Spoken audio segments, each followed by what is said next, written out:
je suis moi.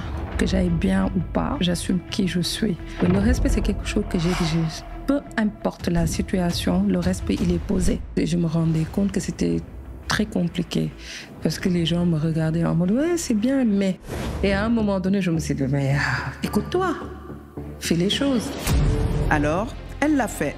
Calista Si est la créatrice de Maîtresse d'un homme marié, la série africaine qui a fait sensation auprès de millions de téléspectateurs durant 3 saisons.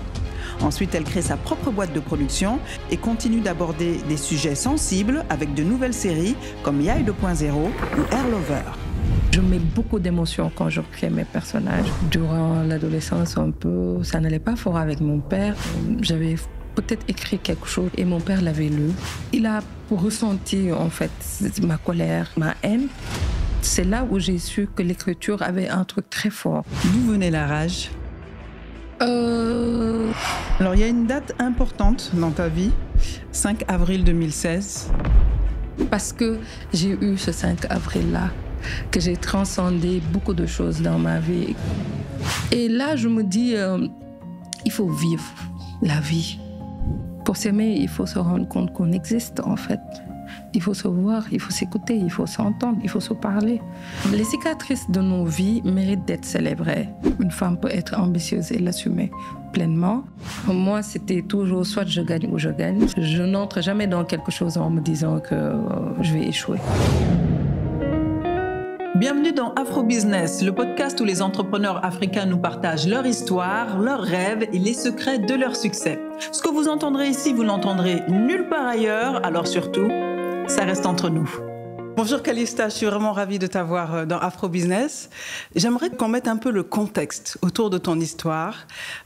Qu'est-ce qui, dans ton enfance, a joué pour faire de toi la femme et l'entrepreneur que tu es aujourd'hui? Dans mon enfance, je pense que c'est le cahier de 32 pages d'abord, où j'écrivais beaucoup de choses. Et puis ensuite, les livres, où je lisais énormément. J'ai énormément lu de livres. Après, est-ce que tout cela me prédestinait à être entrepreneur? Je pense qu'on est en Afrique, on a cette fibre, hein, et on ne s'en rend pas compte.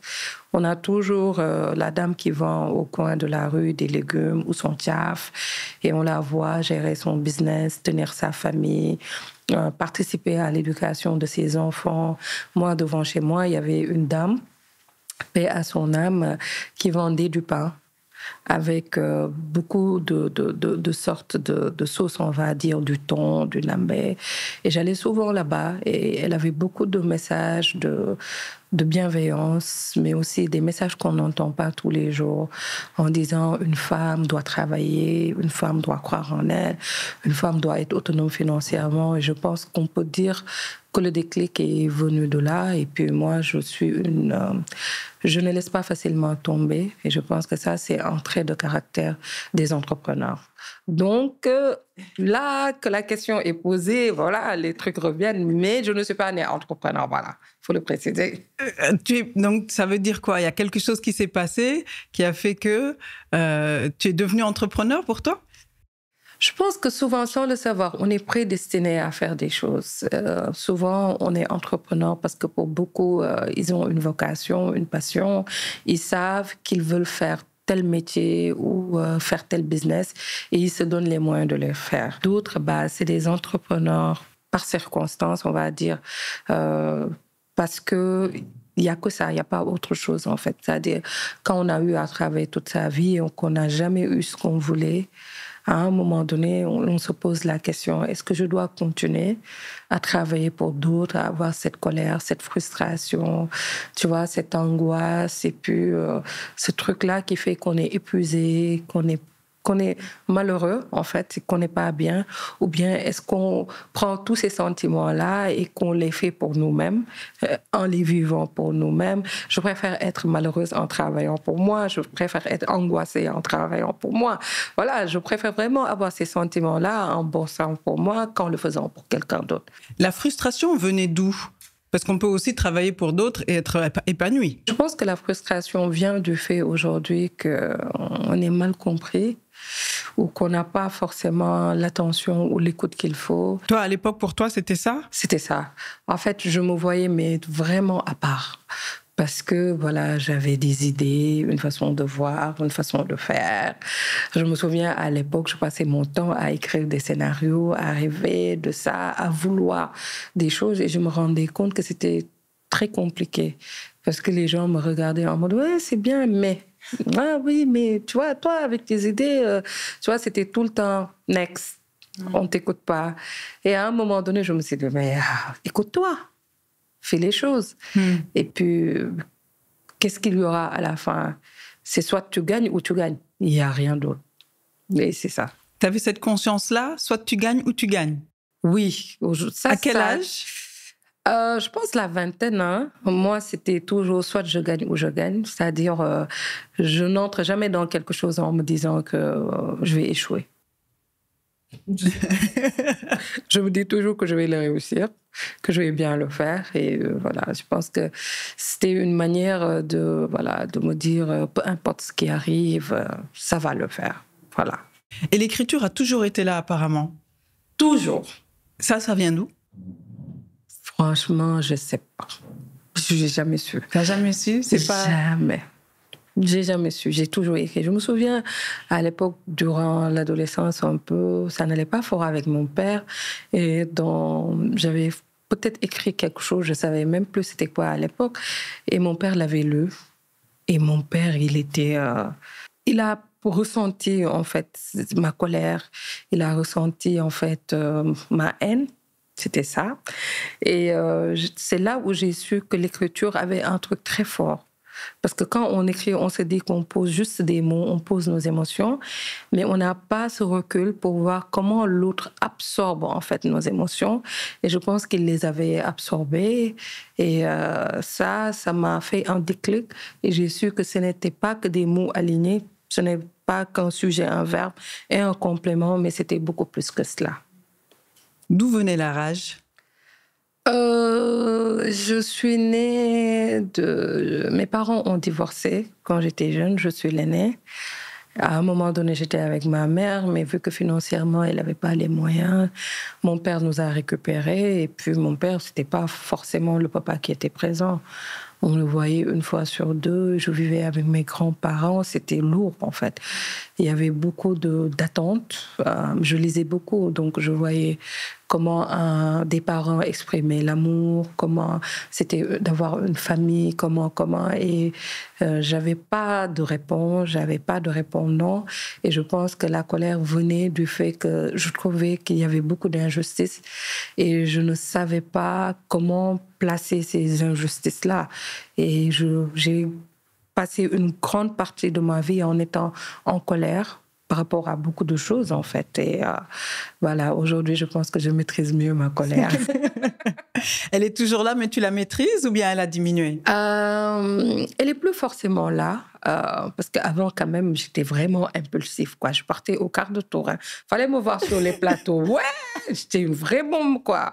Mais aujourd'hui, j'y arrive plus. Même si je veux, j'arrive souvent, j'ai envie de péter un câble, mais il y a toujours un truc qui fait que, voilà, j'arrive en mode, OK. Donc, la dernière fois, une amie était là et elle me voyait. On était en brainstorming et tout. J'ai Babacar, qui est vraiment mon binôme et tout. Lui, il est chaud bouillant. Donc, en brainstorming, le gars, il part au quart de tour. Et moi, quand il parlait, j'étais OK. Et on termine, mon ami me dit, ouais, toi, t'as changé. Moi, à chaque fois, je me disais, quand est-ce qu'elle va se lever? Mais t'étais en mode, d'accord, c'est parfait. T'es d'accord? On avance. J'ai dit, ouais, voilà, il n'y a pas de raison de le faire, en fait. Il n'y a plus de raison de le faire. Tu penses que c'est justement ce parcours d'entrepreneur qui t'a appris à maîtriser un peu mieux tes émotions et finalement à choisir? Obligé. C'est-à-dire, quand on est entrepreneur, c'est fou, hein? On travaille d'abord la relation qu'on a avec soi, surtout au niveau des émotions. C'est-à-dire, on se réveille chaque jour en se disant combien de problèmes on va régler. Il n'y a pas de journée où on ne règle pas de problèmes. C'est fou, hein? quand on est dans ce mood-là, où dès le réveil, vraiment, on règle des problèmes, je pense que les batailles, là, ils vont se situer ailleurs.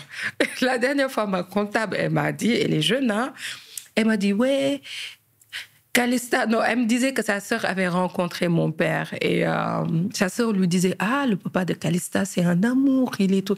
Et elle lui a dit, oui, par contre, Calista, c'est 95% de problèmes. Et je lui ai dit, ah ouais, tu trouves? Elle me dit, ouais, t'es problématique. J'ai dit, ok. Elle me dit, j'ai dit, je suis problématique comment? Parce que moi, j'aime bien poser des questions et aller jusqu'au bout. Elle me dit, le matin, tu arrives, on a l'impression que c'est 1000 personnes qui arrivent. Il y a des jours où tu arrives, c'est une tempête. J'ai dit, ah bon? Elle m'a dit, oui. Je lui ai dit, on est combien de personnes? Elle m'a dit, à peu près une dizaine. Je lui ai dit, non, sur un projet, on est quand même combien de personnes? Elle me dit, à peu près une cinquantaine. Je lui ai dit, OK, sur les 50, dis-moi combien de personnes sont au top niveau? Elle dit, je ne sais pas. Je lui ai dit, bon, si on compte forcément bien, on est à moins de 4-5 personnes. Je lui ai dit, donc tu m'étonnes que j'arrive tous les jours en mode, ouais. Et elle m'a regardé, elle m'a dit, ah ouais, j'avais pas réfléchi comme ça. Non, les gens ne réfléchissent jamais comme ça. Ils préfèrent voir une Calista qui arrive en mode, problématique et tout, mais qui va se réveiller, se doucher, s'habiller, mettre son parfum, sentir bon, se faire belle, et vouloir des problèmes. Ça n'existe pas. On ne peut pas se réveiller et aimer des problèmes, mais on se réveille en se disant qu'il y aura des problèmes à gérer et qu'on va les gérer.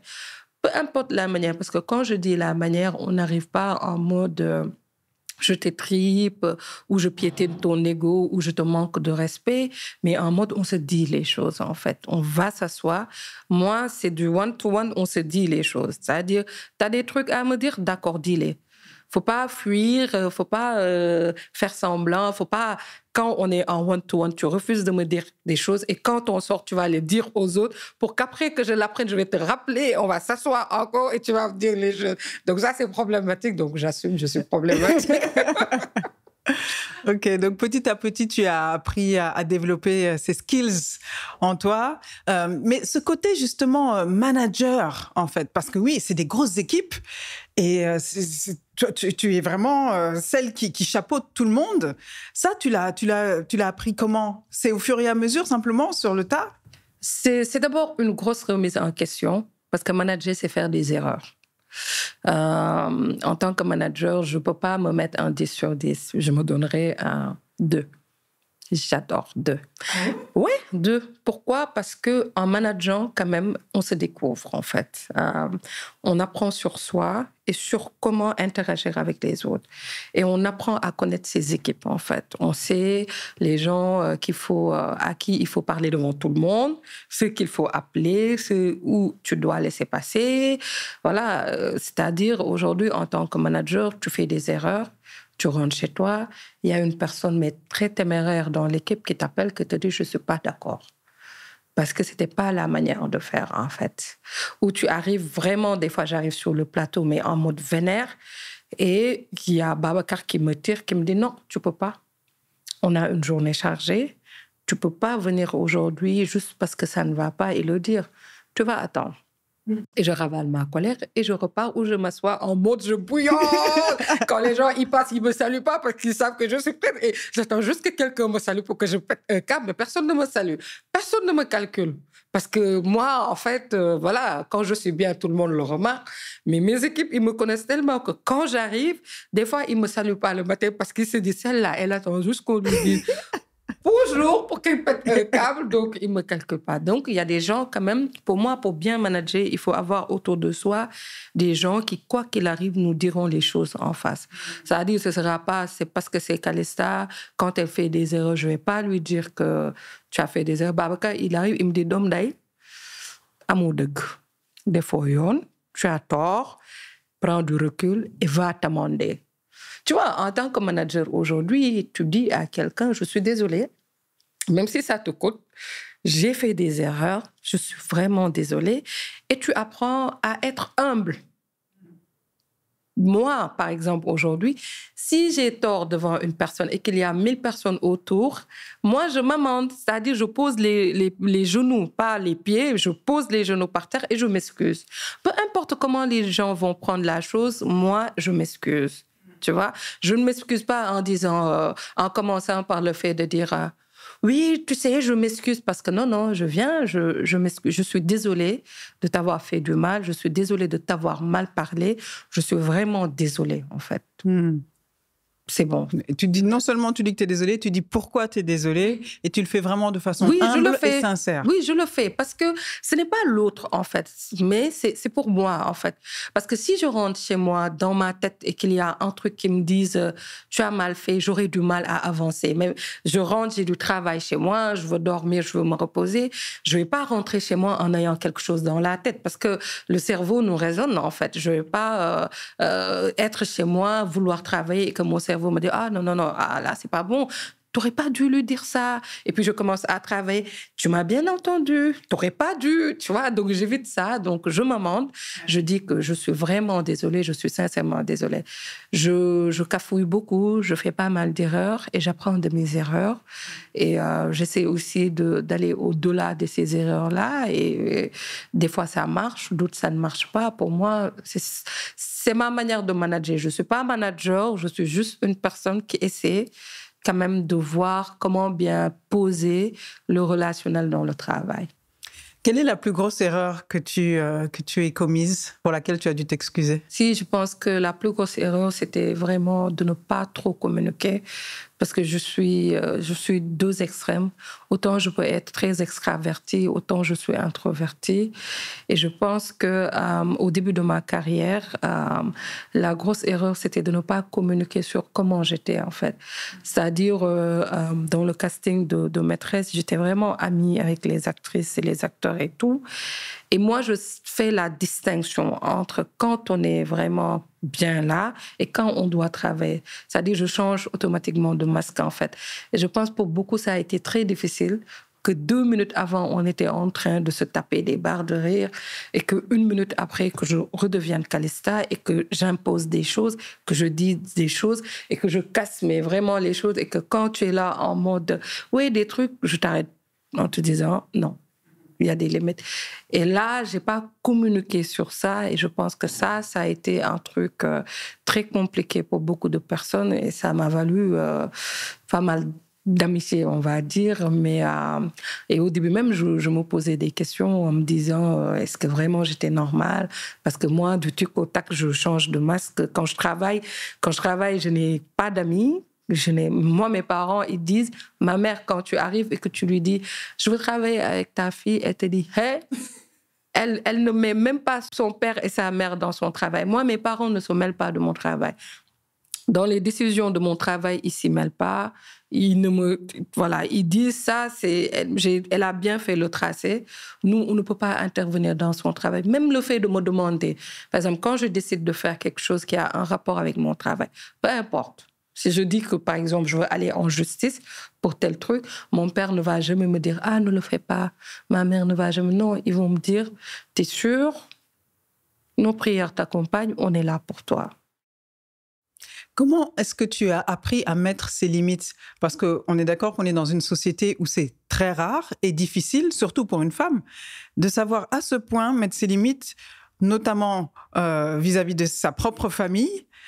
D'où vient cet esprit-là? À un moment donné de ma vie, j'ai eu à faire des erreurs comme beaucoup de personnes. Je me souviens à l'époque, quand j'étais au collège, ça ne se passait pas bien. J'avais beaucoup de frustration. J'ai fait pas mal d'erreurs. Et un jour, je suis partie voir mon père pour lui dire que je vais arrêter mes études. Et mon père, il m'a dit, très portrait, de toutes les façons, je n'ai jamais compté sur toi et je ne compterai jamais sur toi. Tu vois, il me l'a dit. Et ma mère, je me souviens à l'époque, célibataire, vivant dans une chambre avec ses enfants, la nuit, elle me parlait, elle me disait, moi, je vais miser sur toi. Tu vois, je vais te payer tes études, je vais me battre pour toi. Je ne te demande qu'une seule chose, c'est de me rendre la pareille mesure en devenant un exemple. Aujourd'hui, ton père te lâche, ça veut dire que tout le monde te lâche, mais moi, je suis sûre que tu peux devenir la meilleure version de toi. Et je pense que ce n'est pas les paroles de ma mère qui m'ont responsabilisée. C'est, je pense, le fait de voir que mon père m'a lâché, ça m'a donné plus de haine parce que je me suis dit, je ne compterai plus jamais sur personne. plus jamais. C'est-à-dire, je ne donnerai plus l'occasion à quelqu'un de me lâcher. C'est mort. Et à partir de cela, je me suis forgée. Je sais pas. À partir de là, c'est parti. Et puis, j'avais tout le temps mon grand-père aussi qui me disait que, voilà, toi, tu ne vas réussir à rien. Parce que, tu vois, le truc, c'était un peu glauque en me disant, ce soir, oui, ce truc, il est glauque, tu vois. Et moi, à partir de là, je me suis dit, moi, de ma vie, personne ne va me faire asseoir pour me dire tatati, tatata. Non, non. Et pour éliminer tout ça, je dois devenir la meilleure version de moi et je dois bien faire les choses. Je suis bipolaire en matière de perfectionnisme. Je suis difficile à vivre dans le travail parce que j'ai un passif qui est très lourd. Et ça, souvent, comme je disais tout à l'heure par rapport à la communication, ce n'est pas des choses que je peux expliquer en fait aux gens. Waouh! C'est lourd tout ça. Enfin, je veux dire, je comprends la rage dont tu parlais, mais pour une jeune, tu dis que tu étais au collège, donc c'est quel âge? C'est l'adolescence. Ton père qui te lâche de cette façon, c'est vraiment très dur, mais en même temps, ça a donné naissance à Calista la guerrière. Mais comme je dis, les cicatrices de nos vies méritent d'être célébrées. Moi, mes cicatrices, je les aligne, c'est mes trophées, en fait. C'est-à-dire, je ne les cache pas, je n'ai pas honte, je ne fais pas semblant de ne pas en avoir, j'en parle, en fait. Parce que c'est ce qui m'a permis d'être moi, en fait. Moi, au début, ma création, elle était douloureuse, en fait. Je créais parce que j'étais frustrée, parce qu'on m'avait fait du mal, parce que je n'ai jamais pu créer dans le bonheur. C'est-à-dire, je n'avais pas ce rapport de plaisir avec la création où je m'assois en me disant oh, c'est magnifique, je vais créer. Non, non, je pleurais au début quand j'étais devant la page blanche, j'avais mal, je souffrais, j'avais des émotions qui étaient hyper fortes. Et c'est ça qui fait peut-être que mes personnages, ils sont trop émotifs. Tu les captes, en fait, parce que je mets beaucoup d'émotions quand je crée mes personnages. C'est pas des personnages où je fais semblant. Ils sont réels dans leurs émotions. C'est ça. Et donc, c'était thérapeutique pour toi, à ce moment-là? Oui, toujours. Moi, l'écriture, c'est vraiment thérapeutique. Quand j'écris, je suis vraiment dans un autre monde. C'est-à-dire, je n'écris pas quand je ne suis pas forcément en mood de le faire. Tu vois, aujourd'hui, j'ai une boîte de prod, je dois faire du contenu, mais je ne peux pas écrire à la commande. C'est-à-dire, on ne peut pas me dire, oui, Calista, on a besoin d'avoir un produit. Parce que moi, quand ils me le disent, je leur dis tout le temps, cherchez des gens pour écrire. Parce que moi, j'ai besoin d'être en symbiose avec ce que je fais. Si je ne suis pas attachée, je ne peux pas écrire. Si un personnage ne me parle pas ou une histoire, je ne peux pas écrire. C'est quelque chose qui doit venir de façon naturelle et spontanée pour toi. Voilà, moi, toute ma vie, c'est ça. C'est le naturel, c'est la spontanéité. Voilà. Alors, il y a une date importante dans ta vie, 5 avril 2016. Ah. Est-ce que tu peux nous en parler? Oh mon Dieu, cette date-là, c'est ma renaissance, on va dire. C'est à partir de ça que Dieu m'a fait transcender beaucoup de choses, en fait.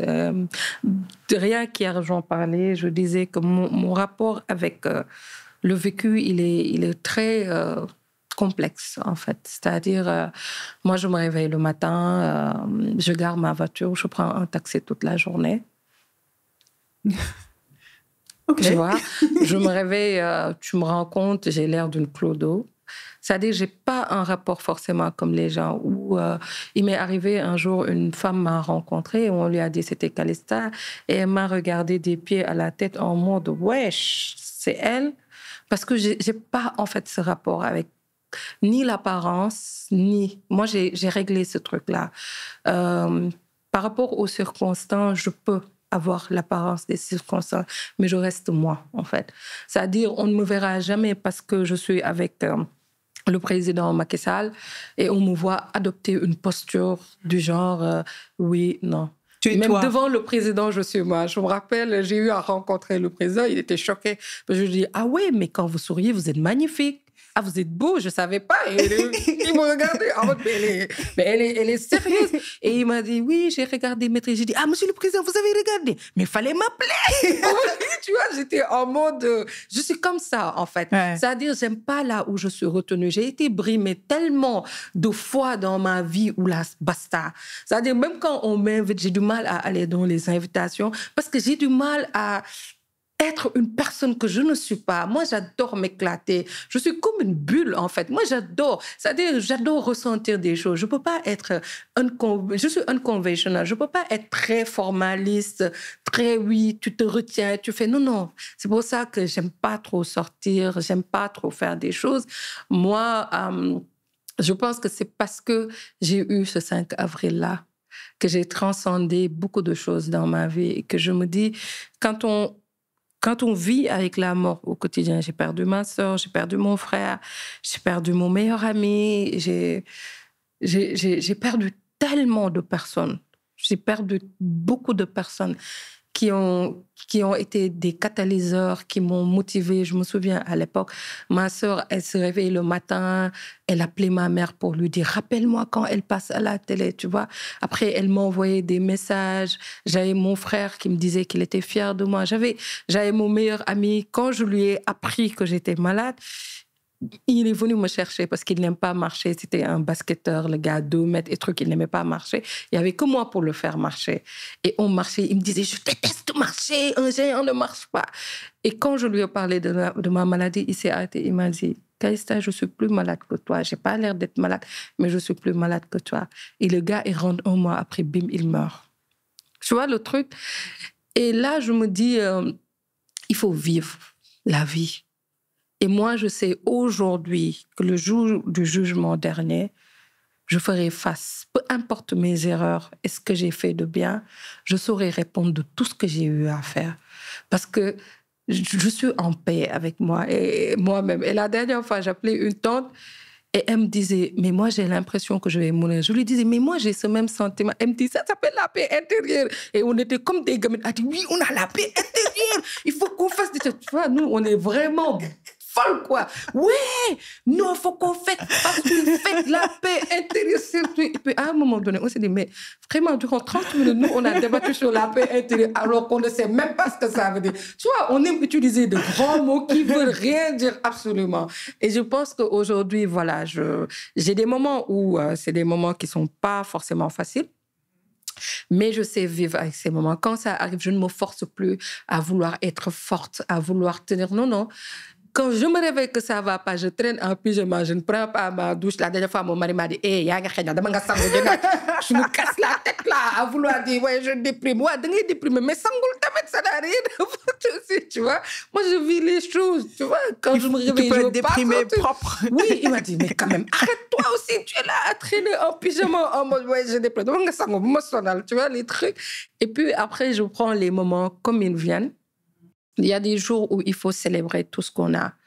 Il y a des jours où il faut prendre le recul des choses, en fait. Il faut se dire, c'est des moments d'introspection où on n'est pas forcément mauvais avec soi, on ne se juge pas sévèrement, on se dit, écoute, je parle à mes 80 autres personnages qui sont à moi. Il y en a l'une, je lui dis, écoute, aujourd'hui vraiment, ça ne va pas, et tu le sais.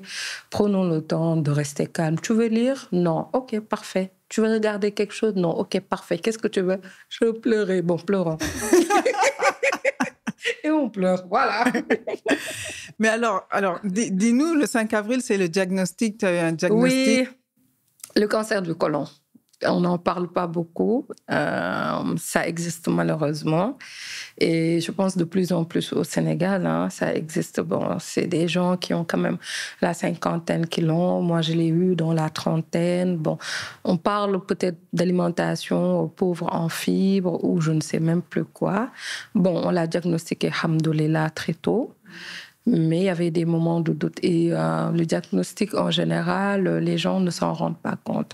Chez nous, on dit, j'ai la colopathie, tu vois, j'ai beaucoup de ballonnements, voilà, des trucs du genre. Et bon, moi, c'est ce que je me disais tout le temps.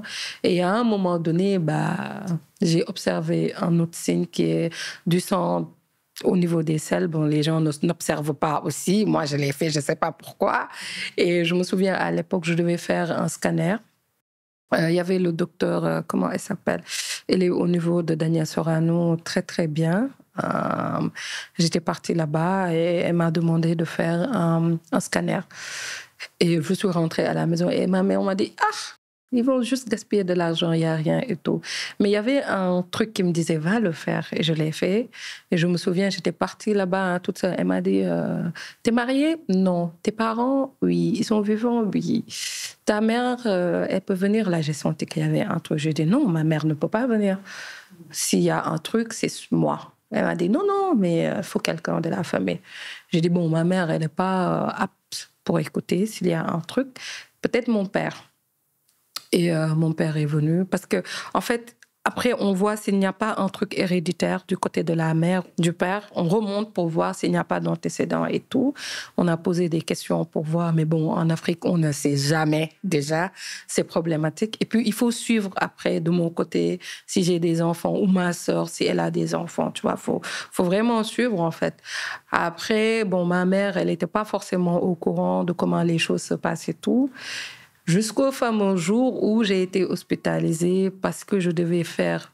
C'est des analyses à n'en plus finir. C'est vraiment une maladie qui est entre la douleur, mais entre guillemets, l'humiliation. Parce que c'est par derrière et toutes les analyses, tous les trucs, c'est pas là-bas. Et il m'est arrivé d'aller faire des scanners. Et puis le truc, on te remplit de l'eau par derrière, c'est un truc, mais c'est très difficile. Et j'arrive en mode, je souffre. Et la dame me dit, elles sont toutes belles, comment ça va? Et moi, Oh my God. Et moi, j'étais en mode, je veux mourir. Et toi, tu me vois toute nue, le truc. Et toi, tu me dis, elles sont toutes belles, comment ça va? Le truc, il est horrible. Mais très dur, quoi. Très difficile et tout.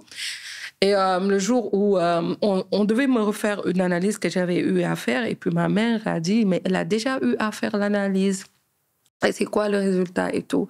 Et là, le médecin a dit, mais oui, tu as un cancer, un truc de genre, bam, comme ça. Ma mère était là, tu vois.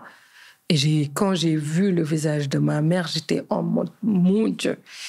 Et on est ressorti de là-bas et on était parti manger, prendre le petit déj et tout. Et moi, je restais forte parce que je me dis que c'était la seule alternative. Parce que aussi, dans ma famille, il y a eu des cas de cancer. J'ai vu des tantes partir, des oncles. Et à la fin, on voit ce que c'est comme maladie, tu vois. Et j'ai quitté là-bas, je suis allée au niveau des impôts et domaines et j'ai croisé une sœur à ma mère. On a discuté. C'est-à-dire, j'ai jamais... Moi, la fragilité, c'est pas forcément mon dada. J'aime l'être quand il le faut. J'aime pas forcément vendre mes émotions comme ça, tu vois. J'aime le mot de la dignité. Moi, c'est le truc de la tête haute, tu marches fort, voilà. Ça, c'est moi, en fait. Et j'ai continué à faire ma vie et à faire aussi mes examens. J'ai eu la chance de tomber quand même sur des médecins, mais très bien. Quand j'étais hospitalisée au niveau de l'hôpital principal de Dakar, et un peu avant mon opération, un groupe de médecins est venu me voir parce que j'ai perdu mon frère et quelques jours après, je devais être opérée. Et je pense qu'on leur avait dit, et ils étaient venus. Et il y a un médecin libanais, c'était un stagiaire, il est venu, il m'a dit, vous pouvez vous en sortir. Cette maladie, je pense qu'elle n'aime que le bonheur, en fait. Si tu es bien et que tu es heureuse, cette maladie, elle va partir. Faut jamais te dire que ne sois jamais dans les émotions noires, ne sois jamais dans du négatif. Et ils m'ont tellement bien parlé, ils m'ont rassuré, ils sont venus. Et après, j'étais chouchoutée par tout le monde parce que moi aussi, après l'opération, je tenais coûte que coûte à ce qu'on me maquille tous les jours, à être bien habillée, même quand je ne pouvais pas marcher et tout. Je me réveillais 5 heures du matin, maman, lave-moi, mets-moi une jolie robe. Et j'avais le truc des jolies robes et maquillée tous les jours. Et quand les médecins entraient, ils disaient patiente. Je disais, on ne m'appelle pas patiente, je m'appelle Khadija Toussé. Point barre. Le truc de venir de dire patiente, je disais non. Et puis les gens, ils adoraient venir me voir quand ils arrivaient. C'était Khadija Toussé, nanani, nanana. Et les infirmières, elles arrivaient, on se tapait des trucs, on parlait maquillage, on truc. Et ça m'a vraiment permis de mieux vivre les choses, même si c'était compliqué. Je ne savais pas qu'est-ce qui m'attendait. Après, j'ai fait un déni énorme parce que j'avais fait... quand on retire la pièce opératoire, on doit faire l'anapathe pour voir si on doit faire des chimios et tout. Je suis restée 1 an, je ne suis pas allée prendre les résultats. Et c'était quoi la peur, l'appréhension? Je pense à un moment donné, je voyais tellement la mort que je ne savais même plus quoi choisir. Et je mangeais énormément. C'est-à-dire, je sais pas, j'étais vraiment dans le déni et j'ai eu une éventration où mes viscères sont sortis et le truc, il ressortait. Et moi, je voyais le truc qui sortait, je faisais que le faire entrer et sortir en blaguant, en disant « Ah, ça sort, ça entre », alors que c'était une éventration. Et j'avais le ventre comme ça. Et un jour, pas de déclic, je me réveille un jour, je m'habille bien en robe avec le ventre qui pendouille, quoi, le truc. J'arrive, je vois l'un de mes médecins et il me dit « Toi, qu'est-ce que tu fais ici ?» Je lui dis « Ah, je me suis réveillée pour venir voir si mon anapathe est sorti. » Le médecin m'a dit « Mais tu es sérieuse? Ça fait 1 an. » J'ai dit « Oui, c'est aujourd'hui que j'ai le déclic de venir. » Le gars, il rigolait. Il me disait « Non, t'es vraiment sérieux? » Je lui dis « Oui. » Et il me dit « C'est quoi ça dans le ventre ?» Je dis « Je ne sais même pas. C'est comme ça. Je pense que c'est depuis l'opération. » Il me dit « Non, il faut qu'on te consulte. » Et regarde, il me dit « Tu vas être encore réopéré. Parce que tu as une éventration, en fait. Parce que moi, quand j'avais les trucs d'agrafes et tout, parce que c'est des agrafes qu'on met, au lieu d'aller à l'hôpital, souvent pour les soins, il y a des jours où j'allais ou pas. Normalement, tu dois être hyper suivie pour ces choses-là, non? Hyper suivie. Moi, l'infirmier venait me trouver à la maison. Je vivais ma meilleure vie à la maison et tout. Alors que l'infirmier faisait mal les soins. Je ne savais absolument rien du tout. Et ça m'a causé une éventration, tu vois. Et j'ai vécu tout ça avec beaucoup de légèreté. Aujourd'hui, avec du recul, en fait. Beaucoup. Mes médecins, quand ils me voient, mais même quand ils ont 1000 patients et que j'arrive, ils me prennent juste 5 minutes parce que moi, je rigole en fait de tout. J'arrive. Je ne sais pas si c'est pour me protéger ou pas. J'arrive vraiment à prendre les choses. Je ne prends jamais les choses à leur juste mesure. Jamais. C'est-à-dire, c'est pour ça que les choses, ils arrivent sur moi. Parce que je me dis, bof, c'est pas grave. Bon, il y aura toujours quelque chose. Et j'ai vécu ça comme ça. Mais aujourd'hui, avec le recul, quand tu regardes, parce que il y a plusieurs choses dans tout ce que tu as dit. D'abord, bon, déjà la façon dont le médecin l'annonce avec ta mère, c'est hyper violent. Ton frère qui meurt le lendemain, ton meilleur ami. Tu as parlé de ta sœur aussi? Oui, elle est morte bien avant. D'accord.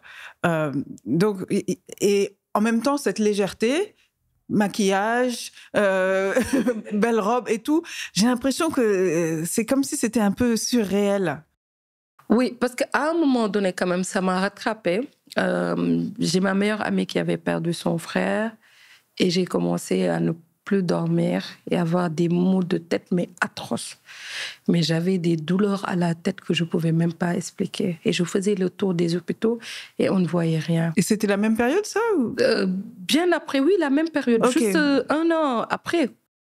Et un jour, on me demande d'aller à l'hôpital de Wakam, UHO. Il y a un centre de psychiatrie, de neuropsychiatrie. Et on m'a mis en rapport avec le médecin. Et je suis allée en mode docteur, je lui avais dit, j'ai l'impression que mon cerveau va couler. Il y a un truc qu'il y a ici. Et je lui ai expliqué mes symptômes de douleur à la tête et tout. Et le médecin m'a regardé et me dit, il n'y a rien. J'ai dit, si, il y a quelque chose. Donnez-moi des médicaments ou des scanners. Il m'a dit, non, je suis le médecin, il n'y a rien. Et il m'a posé des questions, à savoir qu'est-ce qui s'est passé. Il m'a vraiment demandé de raconter ce qui m'est arrivé.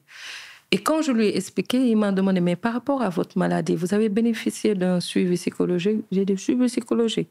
Non. Il m'a dit, vous n'avez pas bénéficié de... Et ça l'a choqué. J'ai dit non. Il m'a dit, votre corps est en train de stomatiser. C'est-à-dire, votre corps vous demande de vous arrêter parce qu'il y a un problème. Il y a un problème. Et il faudrait aujourd'hui que vous soyez en phase. Et il m'avait donné un médicament. Donc, le lendemain, avec les copines, on part en week-end. Je prends le médicament et je m'effondre. Je dors comme un bébé. Et le lendemain, je me réveille. Mes copines avaient peur parce qu'elles pensaient que j'étais morte. Et elles me demandent pourquoi. Je leur ai dit, j'ai bu un médicament. Et puis le surlendemain, je veux prendre le médicament. Elles me disent, vous finissez ça pour dormir. Tu vois, on rigole. Moi, je pense, ce qui m'a permis d'être bien parce que j'ai des amis, on rigole de tout. Ouais. C'est-à-dire, on ne prend jamais les choses, tu vois, à la juste mesure. Et je pense que c'est ça qui m'a aidé à transcender, mais vraiment, mon vécu. Et en même temps, c'est à ce moment-là qu'est née Maîtresse d'un homme marié. Oui. Comment ça se passe alors? À l'hôpital, j'avais une chambre où il y avait un arbre avec des oiseaux qui venaient. Et en ce moment-là, je me suis demandé si ça devait s'arrêter là, qu'est-ce que j'allais laisser en fait de ma vie? Je savais que j'allais pas laisser d'enfants. J'étais pas mariée et tout. Et je me demandais qu'est-ce que j'allais laisser. Et je me suis dit, moi, ce que j'aime profondément, et peut-être c'est mon signe astrologique, je suis Balance, je suis épris de la justice, c'est vraiment les femmes. Parce que je n'ai jamais vécu en étant un homme, je ne sais pas ce que ça veut dire, mais j'ai vécu en étant une femme, en voyant les autres femmes et tout. Et je me suis dit, je vais raconter une histoire. Donc, comme j'avais une chronique qui marchait super bien, je me suis dit, je vais faire de cette chronique-là une série. Et c'est parti comme ça. Donc la chronique, c'était sur Facebook. Tu l'avais déjà commencé bien avant d'être hospitalisée, etc. Mais une fois à l'hôpital, en te disant, OK, j'ai envie de laisser quelque chose. Et c'est là que la série vraiment est née, quoi. OK. Alors, comment ça s'est passé à partir de là? Parce que tu avais déjà de l'expérience d'écriture de scénario, de série? Rien, zéro. Comme ça? Comme ça. J'étais vraiment comme toutes ces personnes qui ont un projet et qui y croient, qui te disent, j'ai une histoire fabuleuse qui va marcher. C'était tout. Il n'y avait rien d'autre. Et quand je suis arrivée à Marodi, Mas m'a fait confiance. Il m'a laissé faire. Donc, en fait, tu as pitché ton idée, tu as montré ce qui existait déjà? Je n'ai même pas montré, j'ai juste pitché. Et lui, il m'a dit que ça allait marcher. Et il m'avait demandé, parce que j'avais à l'époque le personnage de Lala et de Marème, et il m'a demandé de faire. J'ai dit non, il y avait d'autres personnages, il fallait que je travaille les autres personnages, alors que je n'avais vraiment pas les deux autres personnages. Il faut savoir que moi aussi, Donc, et c'est comme ça que le projet il est parti. Parce qu'après, je me suis demandé quels sont les types de femmes que je voulais voir, en fait, et qui étaient là, tout près de moi, que je voyais tous les jours dans mon entourage. C'est comme ça que Djalika, c'est comme ça que Raki sont nées. C'est comme ça qu'elles sont vraiment nées. OK, donc c'est comme ça que les personnages sont nés, mais la structure de justement tous ces personnages-là, comment ça t'est venu? C'était en fait inné en toi, parce que tu l'as appris nulle part. Si, j'ai eu à l'apprendre, parce qu'il y avait un réalisateur, il s'appelle Khalifa Ba. Donc, quand je suis venue, je lui ai pitché le projet. Il a vraiment adhéré et il m'a permis de construire les 10 premiers épisodes. Et il m'a dit, tu vois, ton projet, il est riche, il a tout ce qu'il faut. Si tu poses comme ça la présentation de tes personnages et que tu réajustes comme ça, avant les 10 épisodes, cette série va être un succès. Et c'est parti de là. Super. Ils l'ont vu dès le début et tu penses que c'était dû à quoi? Comment ils ont reconnu que ça, c'était un succès? Je pense que quand on faisait les shootings photos officiels, les actrices étaient là et il y avait une réelle alchimie entre elles. Et je pense que c'est en voyant cette alchimie qu'on a su que ce projet allait être un succès. Parce que moi, j'étais comme un entraîneur de football et je disais aux filles, même si vous n'êtes pas la meilleure équipe du monde, jouez juste le jeu. C'est ce qui est important. Soyez cette équipe de bas zone qui arrive quelque part et qui n'a rien à prouver aux autres, mais qui a tout à se prouver. Parce que moi, le truc, j'aime pas en fait prouver des choses aux gens ou être dans des trucs de concurrence. J'aime pas. Moi, quand je fais les choses, c'est comme si j'étais toute seule dans mon couloir et que je faisais les choses. Je fais les choses pour moi, en fait. C'est égoïste, hein, mais je fais jamais les choses pour les autres. C'est-à-dire, quand quelque chose me prend, c'est là où je parlais de mon mindset de gagnante. Moi, je gagne tous mes projets parce que c'est mes projets. C'est des choses qui me passionnent, c'est des choses qui me parlent. Je ne les fais pas parce que tel projet existe ou tel projet fait bien les choses. Non, non, non, non. Moi, quand je fais un projet, je m'éclate parce que je suis sûre que c'est quelque chose qui me parle, en fait. Et que je me donne à fond. Je peux me réveiller à 5 heures du matin je peux me coucher à 5 heures du matin Je porte mes projets comme je me porte, en fait. C'est ça. Comment se passe ton processus d'écriture? Parce qu'il y a eu Maîtresse d'un homme marié, il y a eu Yai 2.0, il y a aujourd'hui Air Lover. Tout ça, c'est des succès. T'es pas d'accord avec le mot succès? Moi, le mot succès, je ne conjugue pas ça avec ma vie, en fait. Avec moi, il n'y en a pas. Comment tu qualifierais ça alors? C'est des projets qui ont été faits. Et tu ne penses pas que c'est des projets qui ont rencontré leur public et qui ont été plutôt bien faits? Oui, vu dans ce sens-là, oui, c'est des projets qui ont rencontré leur public. Mm-hmm. Est-ce que ça a été bien fait? Non. La perfectionniste dira non. Ça pouvait être mieux fait, c'est ça que tu veux dire? Oui, c'est ce que je dis tous les jours. Et mais ça ne veut pas dire que ça n'a pas été bien fait. T'es compliqué. T'es jamais satisfait. Un jour, le moteur, il a pété un câble. T'es jamais satisfait, toi. Il y a toujours un problème. Moi, je suis comme ça. Je suis jamais satisfaite. Le processus d'écriture maintenant, aujourd'hui, comment ça se passe? Alors, le processus d'écriture aujourd'hui, il est beaucoup plus simplifié qu'avant parce que j'étais partout. Ouais, partout. J'étais dans l'écriture, j'étais dans le management, la recherche de partenaires, j'étais showrunner, je manageais les écritures, la post-prod.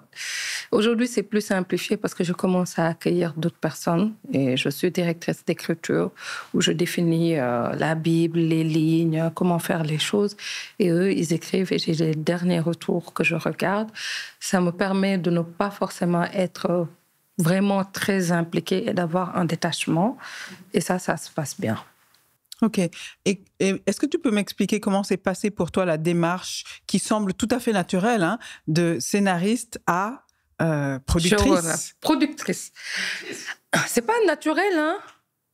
Ben, dans ton parcours, ça semble un peu, en tout cas, logique. C'est logique, c'était logique, en fait. Peut-être qu'aujourd'hui que je me suis séparée de Marodi, comme les gens, ils aiment les mots forts, là, séparée de Marodi, c'est pas une séparation, en fait. Parce qu'en quelque sorte, à bien y voir, je n'étais pas forcément liée avec Marodi. J'étais juste une prestataire qui venait pour un produit. Donc, dans l'ordre naturel des choses, c'est aujourd'hui, dans la prestation, si ça se passe bien ou pas, il y aurait eu de fortes chances aussi que je parte faire autre chose. Puis, est-ce que ton caractère de femme éprise de liberté, de justice, etc., finalement, ne t'obligeait pas, quelque part, à un moment donné, à voler de tes propres ailes? Mais non, moi, j'étais pas... Tu vois, j'ai pas ce truc en se disant que, comme les gens, ils aiment bien, oui, fallait rester... Non, j'ai jamais eu ce genre de truc en disant fallait rester et tout.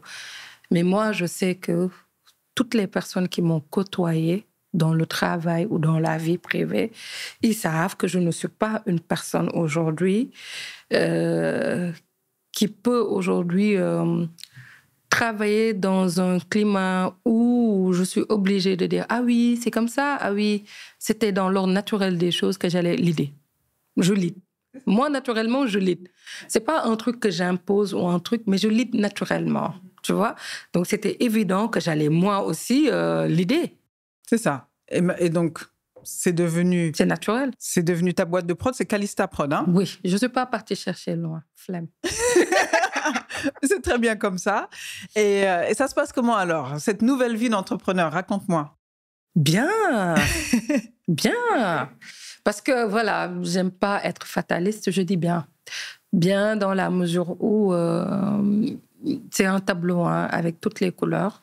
Il y a des moments il y a des moments de doute, de questionnement, il y a des moments de peur, il y a des moments d'attente. Surtout les moments à la fin du mois, c'est les moments les plus compliqués, les plus difficiles. Mais ça se passe vraiment bien parce que niveau travail, ça se passe très bien. La gestion des équipes aussi. Donc ça va, ça va. Comment est-ce que tu vois le business model de l'audiovisuel en Afrique dans les prochaines années? Est-ce que c'est plus la télévision toujours? Est-ce que c'est vraiment l'Internet? Est-ce que c'est les plateformes à la Netflix? Comment est-ce que tu vois le business model? Déjà, commençons par quel est ton business model, toi, aujourd'hui? Une série comme Air Lover, quel est ton business model pour une série comme ça? Alors, c'est un peu de tout. Le business model aujourd'hui, on ne peut pas se dire, moi, je ne vais que sur telle chose. Il faut tester jusqu'à trouver la bonne sauce qui nous va. J'ai été ouverte aux plateformes aujourd'hui avec Air Lover, en diffusant d'abord sur Wido, en étant ensuite à la télé et sur le digital. Et après, on espère que le produit va avoir une autre vie en étant vendu à l'étranger ou à d'autres plateformes. Donc, moi, j'aime vraiment tester parce que j'aime pas quand on me parle de quelque chose que je n'ai pas expérimenté. Et une nouvelle boîte se doit aujourd'hui de tester et de trouver son modèle. Peut-être que d'ici quelques temps, les gens vont basculer beaucoup plus sur les plateformes parce qu'on se rend compte que le public aujourd'hui, il n'a pas de souci à payer si le contenu lui va. Donc aujourd'hui, nous qui disons que oui, la production c'est compliqué, on n'est pas accompagné, il y a des choses qui nous manquent aujourd'hui, je pense que il y aura vraiment un de ces jours une transition vers des plateformes. Ça va se faire. Et je ne sais pas quand, mais je sais qu'un de ces jours, on va arriver vers ça. D'accord. Donc, si aujourd'hui, on prend les revenus de Wido, de la télévision, de YouTube, la vente à l'étranger. La vente à l'étranger. Qu'est-ce qui représente le plus gros paquet, en fait? La TV. C'est la télévision toujours? Avec les sponsors? Les sponsors. D'accord. Ça représente vraiment, on va dire, 70% du business. D'accord. Tous les partenaires qui viennent... Tous les partenaires de la télé font 70% du business. D'accord. Quand on regarde ta chaîne YouTube, tu as pas mal de vues par épisode. D'où viennent ces vues? Est-ce que tu connais un petit peu ton public? Est-ce qu'il est en Afrique? Est-ce qu'il est de la diaspora hors de l'Afrique? J'ai un public qui est très mixte. J'ai un public qui porte le produit. C'est-à-dire, moi, aujourd'hui, je ne mets pas forcément de moyens sur la communication. Je laisse le public porter lui-même son produit. Si on regarde, aujourd'hui, j'avais commencé avec une chaîne YouTube à 0 abonnés. À la fin d'hier, j'avais 270 000 abonnés. Et aujourd'hui, tu avec te rapproches des 400 000? Voilà, on se rapproche des 400 000 abonnés. C'est-à-dire, c'est un public naturellement qui vient, qui regarde, qui part, ou bien qui regarde, qui s'abonne, en fait. J'aime bien le fait de créer une communauté autour de notre vision, autour de nos produits. Et cette communauté, elle est libre de rester ou de partir. Il n'y a pas forcément de retenue. Et c'est ce qu'on est en train de faire. Même si, au niveau des vues aujourd'hui, je pense que c'est correct, en fait. Il y a 1 an qu'on est là, à bien dire. Et je pense que c'est assez correct, en fait. Je ne suis pas trop attentiste. Je me dis, si on pose un business qui va perdurer dans le temps, il faut vraiment monter comme il faut, trouver vraiment les bons moyens de monter, d'être performant et d'arriver à son pic. Je ne peux pas naître hier et vouloir aujourd'hui une vitesse de croisière qui va me lâcher après parce que je n'aurais pas préparé tout ce qu'il faut pour ça. Ok. Et tu regardes pas mal les chiffres YouTube, le nombre d'abonnés, le nombre de vues chaque semaine ou pas? Non. Avant, quand je faisais maîtresse, je ne dormais pas, je regardais. Aujourd'hui, je ne regarde mais vraiment plus. Ok. Je ne regarde plus. Comment J'ai ça des se gens fait? qui s'en occupent. Je ne suis plus angoissée par l'idée de faire du résultat. Je ne suis vraiment plus angoissée. C'est comme aujourd'hui avec les critiques. Je prends les critiques d'une manière très objective. Et je prends le bon de chaque chose. Et je sais qu'il y a des choses qui appartiennent au public. Le public, il est libre d'aimer ou de ne pas aimer, d'exprimer sa vision, ses ressentis. Moi, mon travail, c'est de faire un travail, mais cohérent du début à la fin. Que le travail ou la direction que je prends plaît ou pas, je n'ai pas à interférer par rapport au public. Et j'en arrive à un moment de détachement où je fais un produit qui est bien normé pour un public et après je laisse le public avoir la liberté de prendre le produit. Et derrière ça, je prends vraiment les critiques qui sont objectives, qui me permettront demain, quand je fais un autre produit, de vraiment performer par rapport au produit. Voilà. En tant qu'entrepreneur, tu t'impliques beaucoup dans la recherche des partenaires sponsors puisque ça représente 70% des revenus? Aujourd'hui, les gens achètent Calista, tu vois, la personne, parce qu'ils adhèrent à tout ce que je pose, tout ce que je fais. Ils ont envie de me voir, de me parler, de me faire confiance. Et ça, c'est hyper important. Moi, je suis très relationnelle, même si je ne suis pas du genre à suivre « oui, je t'appelle tout le temps ». Non, non. Mais quand j'ai une approche avec une personne, j'aime que ce soit une approche très naturelle, très bienveillante, avec beaucoup d'empathie, avec beaucoup de bonnes choses. Et ça, je me dis sans prétention aucune, il n'y a que moi qui peux le faire. Moi, des fois, je reste au bureau, le téléphone sonne, une personne m'appelle pour un casting, je prends le temps de discuter, de prendre les infos et tout.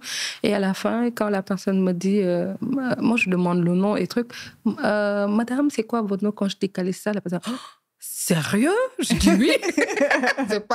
c'est pas super. J'aime bien ça. Donc aujourd'hui, l'approche clientèle, quand même, moi, c'est mon truc préféré. Voilà.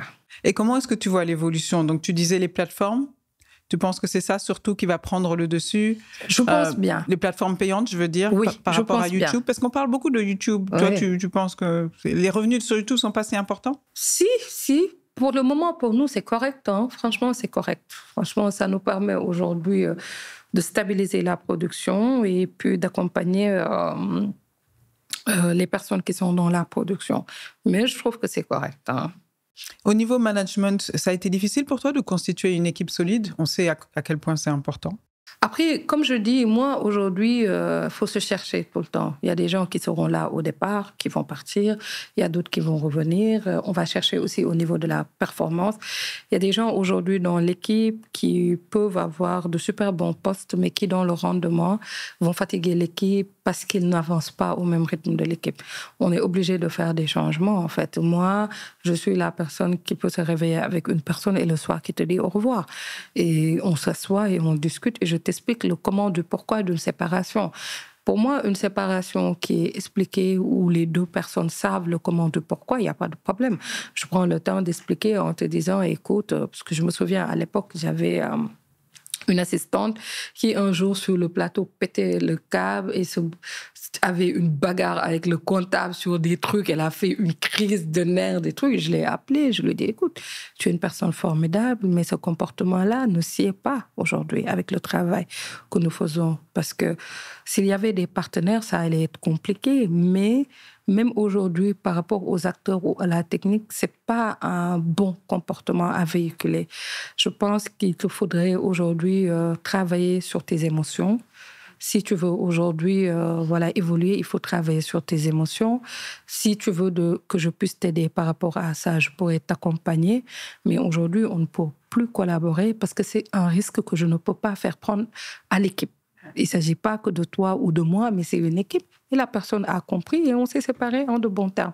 Il faut toujours, pour moi, expliquer les séparations. C'est lourd, mais il faut expliquer à la personne pourquoi on l'arrête. Pas avoir peur des conversations difficiles. C'est difficile, hein. Souvent, il m'arrive de traîner, de poser les choses dans ma tête.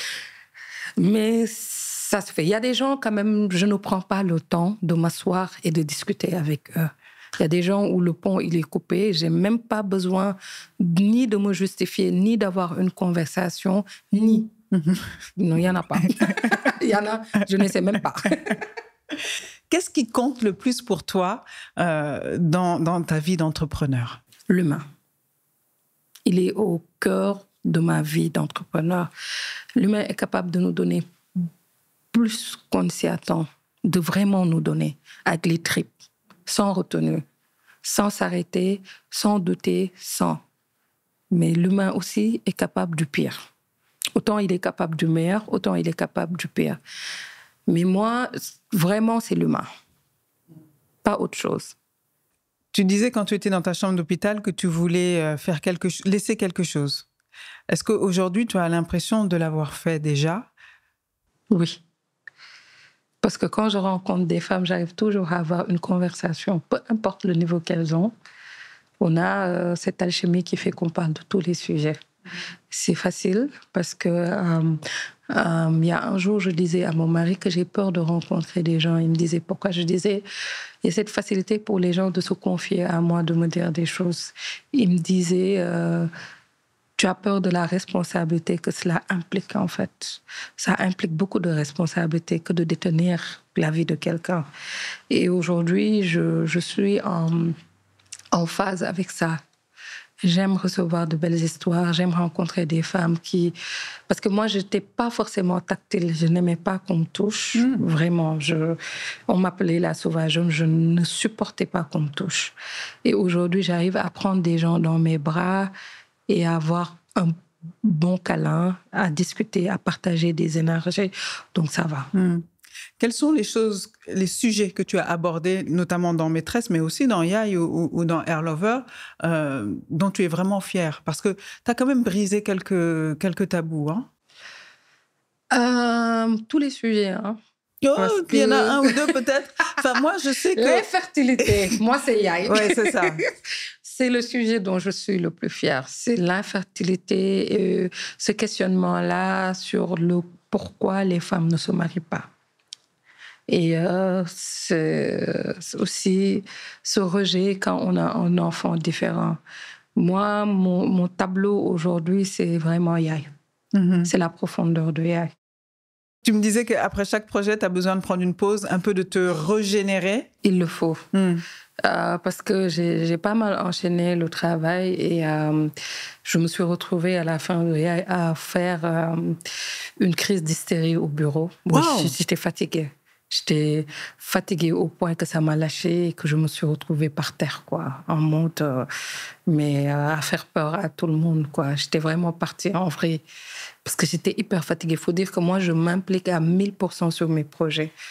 Et ça, après, ça a un effet sur le mental et ça a un effet sur le physique aussi. Ouais. Est-ce qu'il y a une hygiène de vie, des routines du matin, du soir que tu suis pour essayer de tenir? Parce que c'est du sport. Hein? Obligée. Durant quand même 3-4 mois, je faisais du sport intensément, beaucoup de marches, beaucoup de sport en salle. Ça m'a beaucoup aidée. Et puis, je ne démarrais pas forcément la journée très tôt. Je me couchais hyper tôt. Je me réveillais aussi hyper tôt et j'avais une routine jusqu'à 10 heures avant de démarrer le boulot. Ça m'a réussi durant quelques temps. Après, ça dépend du pic, en fait, par rapport au projet. À un moment donné, j'ai été aussi impliquée. Mais là, ça va. J'ai commencé à aussi reprendre les routines. Mais une routine, il y en a toujours eu. Moi, ma routine de vie, c'est d'avoir le cadre. C'est-à-dire, mon chez-moi, c'est vraiment l'endroit de bien-être. C'est comme un hôtel 4 étoiles qui est toujours bien fait, très épuré, beaucoup de douceur, beaucoup de bonnes odeurs, beaucoup de calme. Je ne supporte pas le bruit. Je suis une malade quand il y a du bruit. Donc, j'ai vraiment le cadre qui me permet de... C'est pour ça que moi, je ne sais jamais ce qui se passe. À chaque fois qu'on me raconte un truc, je suis en mode « Ah ouais !» Et les gens me disent « Mais il y a une semaine, quel est ça ?» Parce que quand je sors du boulot ou que je n'ai pas de rendez-vous, je suis chez moi. Et une fois chez moi, je coupe les ponts avec tout. C'est comme un cocon pour toi. Oui, c'est mon cocon. Et de ce fait, il n'y a rien qui entre et je suis au courant de rien. Et j'ai autour de moi des gens avec une extrême bienveillance qui ferment. C'est-à-dire, je n'ai pas d'amis qui m'appellent en me disant « Ah, t'as entendu, il y a un tel... » Non. Les personnes qui sont proches de moi ne m'appellent jamais quand il y a un souci et font tout pour que je sois la dernière au courant. Je suis vraiment hyper protégée par les gens qui sont autour de moi. J'ai des amis qui passent leur vie à me protéger.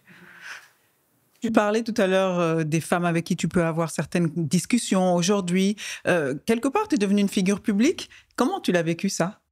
Alors, je ne suis pas publique. Mon nom l'est, ma personne non.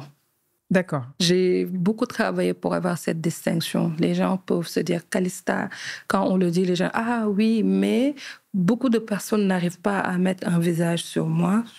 Et des fois, il m'arrive d'aller quelque part pour un rendez-vous et tout, et que je me présente comme Calista. Et ah, je pensais que tu étais plus mince, plus élancée, plus vieille, plus truc, plus... Et on rigole de ça et tout, mais j'aime bien avoir deux faces, une face accessible et une autre moins. Parce que, voilà, concernant ma vie professionnelle me donne des libertés, mais ma vie privée, aujourd'hui, fait qu'il y en a d'autres que je ne peux pas. Ce n'est pas parce que je ne le veux pas, mais c'est vraiment pour me protéger que je ne peux pas. D'accord. Comment est-ce que tu envisages les prochaines années? Quels sont tes rêves? Quelles sont les montagnes que tu veux gravir? OK, Brésil. Que j'aille au Brésil. Ah bon, c'est dans ta liste? Oui, en mode bikini, je danse la samba en talons. Ouais, il faut que je passe par la case chirurgie d'abord. Ah, mais là-bas, il y a ce qu'il faut. Eh ouais! Non, chirurgie, c'est en Tunisie ou en Turquie. Ah Après, bon? je retrouve mes 20 ans, je prends l'avion. Non, je blague. Non, je pense que... je sais pas. Au niveau professionnel, il y a des choses que tu as vraiment... Est-ce qu'il y a un gros projet que tu voudrais faire? Au niveau personnel aussi, peut-être? Franchement, je vis la vie comme elle vient. C'est-à-dire, moi, je me réveille le matin et je me dis, allons-y. Dans l'entrepreneuriat, on est obligé de se projeter, obligé. Parce qu'on ne peut pas faire les choses de tout autour. Il faut se projeter, il faut une ligne conductrice, il faut la suivre, même si on rate des choses, même s'il faut une ligne. Donc aujourd'hui, Calista Production a une ligne, a des projets qui sont posés, qui sont définis. Ça, c'est la boîte, c'est normal. Moi, en tant que personne, aujourd'hui, j'ai des visions, j'ai des rêves, mais aujourd'hui... Les plus gros que j'ai, c'est vraiment de trouver de la plénitude, de pouvoir me reposer beaucoup et puis d'envisager peut-être une reconversion qui va me permettre d'être plus en contact avec les gens. J'adore le contact humain, donc je pense que je vais aller vers ça. Tu parles de reconversion carrément? Ah ben bien sûr, faire des masterclass, rencontrer des jeunes, rencontrer des femmes, voyager en Afrique, découvrir d'autres personnes, d'autres cultures, d'autres manières d'être, d'autres manières de faire. Mais les scénarios font partie de ma vie. Je vais toujours raconter des histoires. Je vais pas m'arrêter, mais je veux trouver du temps pour aller vers l'humain. En fait, ça, c'est vraiment ce que... Et ce serait quoi? C'est prendre la parole en public, partager avec des gens, c'est ça? Oui. Oui, okay. Il le Super. faut. Parce que pour moi, aujourd'hui, pourquoi je raconte des histoires de femmes, c'est pas quelque chose de stéréotypé. Je rencontre des histoires de femmes parce que pour moi, ce qui nous manque aujourd'hui en Afrique, c'est la transmission, en fait. Aujourd'hui, on ne peut pas avoir le vécu des femmes par rapport à des thématiques bien diverses. Et moi, j'aimerais avoir des thématiques qui permettent aujourd'hui à des jeunes filles de voir, de se projeter, mais aussi à des femmes de voir le parcours de vie qu'elles ont eu à faire. Donc, c'est quel type de thématique? Tout. Il y a beaucoup de thématiques qui n'ont pas encore été abordées aujourd'hui. On n'a pas parlé aujourd'hui... je parle aujourd'hui Bon, les mariages, les divorces, les violences conjugales, on en parle tout le temps, mais on n'a pas encore développé de thématiques aujourd'hui sur la confiance en soi. On n'a pas encore parlé de thématiques sur l'ambition. Une femme peut être ambitieuse et l'assumer pleinement. On n'a pas encore développé de thématiques sur l'éducation financière.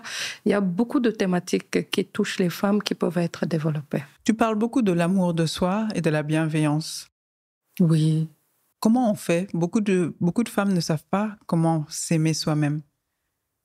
Quand je dis de femmes et d'hommes aussi, beaucoup de gens ne savent pas comment s'aimer soi-même. Parce qu'ils n'ont pas conscience d'eux. Pour s'aimer, il faut se rendre compte qu'on existe, en fait. Il faut se voir, il faut s'écouter, il faut s'entendre, il faut se parler. Moi, ce que je fais dans ma routine, quand je me réveille, je me parle. Je dis, Calista, tu es belle, tu es importante, tu es aimée par ta mère, par ta nièce, par ta sœur, par ton père, par ton mari, par ta famille et par toutes les personnes que tu rencontres. Donc, tu es importante, tu impactes dans la vie des gens, tu dois t'élever, tu dois briller parce que le monde a besoin de toi. C'est ce que je me dis tous les matins. Apparemment, ça marche. Je ne sais même pas si ça marche, mais moi, je me le dis tous les jours. Et à force de le dire, je le scénarise bien et je pense que les gens... Et moi, j'aime les ondes positives, c'est-à-dire mon chauffeur, là, il se réveille le matin, mais il écoute une émission qui ne parle que de choses glauques. Et je lui dis jamais... Plus jamais. Moi, quand je me réveille, j'écoute de bonnes choses, j'écoute des choses qui sont positives. Le négatif, tu le gardes. Et il m'a dit, Wallah, tu as raison. Parce que je me rends compte que quand j'écoute ça, ma journée est fichue. Oui, moi, je mets des routines qui fassent que moi, je n'écoute que de bonnes choses, je ne parle que de bonnes choses, je ne vis que de bonnes choses. Voilà. Ça, je le force même aux gens. C'est-à-dire, moi, les gens, ils savent que, au bureau, ils savent qu'ils ne peuvent pas venir me dire qu'il y a un problème. où ils arrivent en mode le matin, ils ne me parlent pas parce que les gens, ils se réveillent le matin, ils te parlent de problème. Moi, tu ne me parles pas de problème. Ou alors tu apportes la solution en même temps. Oui, moi, tu arrives, j'ai fait ci parce qu'il y avait telle chose. Mais tu arrives, et puis les gens, ils te font peur. Ils arrivent, qu'est-ce que ça? Il y a un problème il y a un problème. Il faut arrêter ça. Ok. Donc, tu arrives aujourd'hui, est-ce que tu dirais que tu es épanouie, que tu es heureuse, que tu es... Tu dirais quoi? Je dirais que je suis moi. Peu importe les circonstances, que j'aille bien ou pas, je suis moi. C'est-à-dire, aujourd'hui, je m'assume. J'assume qui je suis. Et peu importe comment les autres le voient. Je sais juste que je ne fais pas dans des travers. Je ne suis pas, vulgaire. Je ne suis pas irrespectueuse. Mais je fais entendre ma voix et j'assume ma personne. C'est ce qui compte le plus. Ah oui, parce que j'ai l'impression que les gens aiment toujours les personnes qui s'excusent, les personnes qui font genre, les personnes qui... Voilà, les gens aiment toujours donner des leçons de morale et montrer qu'ils savent mieux que les autres, en fait. Moi, je n'ai pas besoin de leçons de morale. Voilà, si j'ai besoin de leçons, je le dirai. Donc, quand tu arrives à un mot de « ouais, je te dis excuse-moi », mais est-ce que je t'ai exprimé le besoin? Et tu me dis non et je te dis merci. Nice. Et cette façon d'être très cash, je peux voir à quel point ça peut t'apporter aussi des soutiens, mais je peux voir aussi comment ça peut t'amener des critiques. Il y a beaucoup de gens qui... Après, les critiques, franchement, moi... En fait, moi, aujourd'hui, quand tu arrives sur mes plateaux ou quand tu arrives avec moi, mes équipes, ils te disent qu'est-ce que ça de faute de Goubadof. Mon toubap là. Après, des critiques, ça fait partie de la vie. Ouais. Si c'est dans le respect, oui. Parce que je pense que j'ai dépassé l'âge où quelqu'un va venir me frapper ou m'insulter ou me dire ce qu'il veut. Non, non, non. Le tout, c'est dans le respect. Le respect, c'est quelque chose que j'exige. Peu importe la situation, le respect, il est posé. C'est-à-dire, ça, il n'y a même pas de négociation avec ça. Tu me respectes, un point, c'est tout. Et puis, je respecte la personne que tu es et tout, mais tu me respectes en fait. Et je dis les choses telles quelles. C'est-à-dire, dire les choses telles quelles aussi, c'est pas blesser l'autre, c'est pas faire du mal, c'est trouver le bon équilibre pour se faire entendre en fait et comprendre par l'autre. Parce qu'il ne suffit pas juste de se faire entendre, mais il faut se faire comprendre par l'autre. Donc, j'assume pleinement en fait ça. Est-ce que tu as suivi des masterclass ou bien... Je sais pas, tu as suivi une psychanalyse ou quoi pour avoir ce recul, cette compréhension des choses, ça te vient d'où? Oui, j'ai fait du développement personnel, ouais. C'était cool.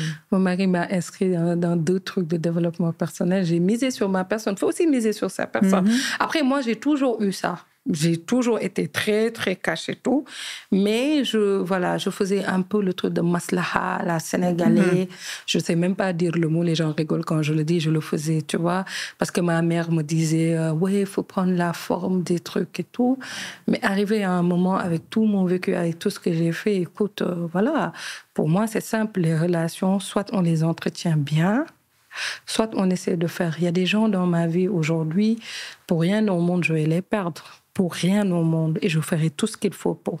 Mais il y en a d'autres aujourd'hui, ils arrivent pour un but précis et ils vont repartir. Et je remercie le Seigneur que ça se passe comme ça parce que quand ils arrivent, c'est comme une mission de vie. Ils m'apportent un truc et quand c'est fini, on se dit bye, on le fait dans la bonne manière. Voilà, on ne se manque pas, c'est tout. Très bien. Alors, pour terminer cette interview, j'ai le petit questionnaire habituel. Oh. Quel est ton principal trait de caractère? Avant, c'était impulsive. Aujourd'hui, je ne sais pas. Je ne sais pas, j'ai évolué entre-temps. Je vais demander. La qualité que tu apprécies le plus chez les autres? Qu'il soit vrai. Le défaut qui te gêne le plus chez les autres? Les gens qui ne disent jamais les choses telles quelles. Quelle est ta définition du succès?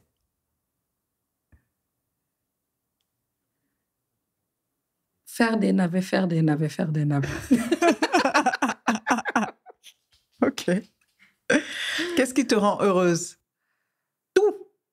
Moi, tout me rend heureuse. Je ne sais pas. Ça dépend des moments.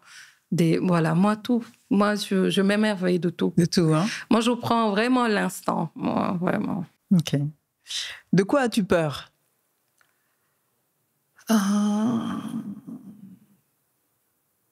Aujourd'hui, rien. Parce que je sais que rien n'est éternel.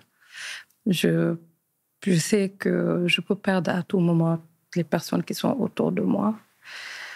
Je peux, d'un jour à un autre, me retrouver dans un gouffre financièrement. Tout, quoi. Mais comme c'est la vie, j'ai peur forcément de rien. Ouais. Si tu devais choisir entre les deux, tu préférais être la victime ou le coupable? Le coupable. Parce que tout le monde ici, c'est une victime. Les gens vont toujours te dire ce qu'il m'a fait, ce qu'il m'a dit, mais jamais le comment. Moi, je suis coupable. Moi, quand on arrive et qu'on dit tu as fait tel truc, voilà, je suis sûre que je l'ai fait. Et je dis je l'ai fait. Et pour finir, quelle est ta devise? Est-ce que tu as une devise? Gagner ou gagner. Merci beaucoup. Est-ce qu'il y a quelque chose dont on n'a pas parlé et que tu aimerais dire? Non, je pense qu'on n'a pas... Et merci, hein, parce que c'est une thérapie. On a fait une thérapie. Oh mon Dieu, elle m'a dit, Seynabou, je t'invite, on va faire une émission. Elle aurait dû me dire, Calista, bon, c'est une thérapie, tu arrives à quelle heure? En tout cas, merci. Merci à toi.